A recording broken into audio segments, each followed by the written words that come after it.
Tungetaka sasa wenzangu tuimarishe usalama wa hapa tukishirikiana na viongozi na wananchi wa hapa. Sehemu hii ya Makueni ndio iko na urefu zaidi wa reli yetu ya kitaifa ya SGR. Kweli si kweli? Iko na zaidi ya kilomita 248, 248 kilometers, almost half of the SGR iko hapa Makueni. Lakini kuna wananchi ambao wameanza kuihujumu na kuiba ile chuma ndio waende wakauze wapate mali. Nataka mnisikize vizuri wananchi wenzangu, watu wa Makueni. Reli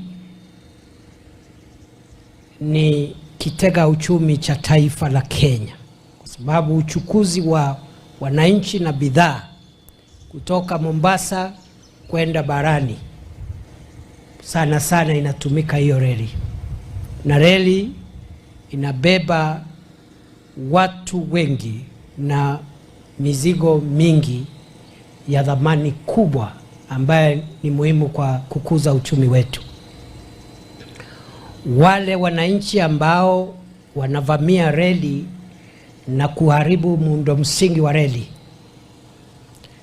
nataka ujue tendo hilo ni tendo la kigaidi, kwa sababu utaenda uchukue ile chuma kidogo pale, uchukue nut, uchukue bolt, uende upewe shilingi 300 na mtu wa scrap metal. Na wakati gari ile inapitia pale, kuna uwezekano kama ile sehemu imehujumiwa kukawa na ajali. Na hii ajali inaweza kuleta maafa ya watu wengi. Kwa hivyo tendo lile la kuhujumu reli na miundo msingi ambayo ni muhimu kwa taifa ni tendo la kigaidi, kwa sababu liko na uwezo wa kuumiza ama hata kuleta maafa ya halaiki. Those who are stealing scrap metal, vandalizing the railway to get a few shillings from scrap metal dealers, those who are engaged in that activity are enemies of Kenya, just like terrorists, because destroying the railway can lead to a fatal accident, and God forbid, because it is possible for us to lose people or high value goods because of the stupidity of stealing the metal to get a few coins. You must look for an economic activity to do like other Kenyans, like the rest of us. Leave the railway alone.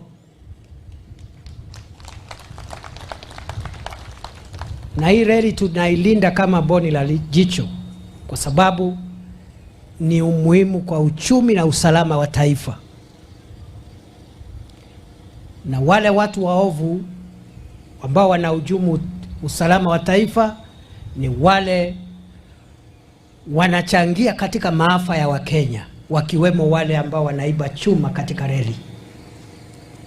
Tofauti ya hao na wale ya Shabab hamuna. Wako kwa WhatsApp group moja. Kwa hivyo hao maafisa nimeongeza hapa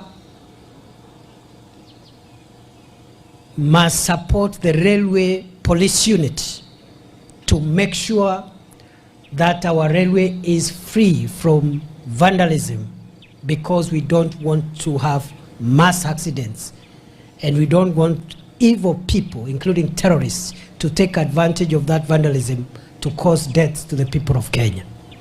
Ndiyo kama tumeelewana.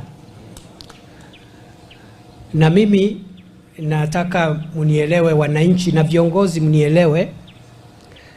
Nimeweka katika gazeti rasmi ya serikali sheria mpya ya kulinda reli na vile kulinda mabwawa ya maji ambayo yanatumika kupatia watu wengi maji. Hata hii bwawa letu la Thwake likikamilika nitaweka katika hiyo gazeti. Na sasa sheria ya reli, sheria ya mabawa yetu ya maji ambayo yanapatia wananchi wengi maji kama Sasumwa Dam, kama Ndakaini Dam, kama Ithwake Dam tunajenga hapa. The law governing critical infrastructure now is the Protected Areas Act, Cap 204 of the laws of Kenya. Any person found within the vicinity of a protected facility, including the railway, critical water reservoirs, will be dealt with in accordance with the Protected Areas Act. That is the most serious and most punitive law. It is the law that guards State House.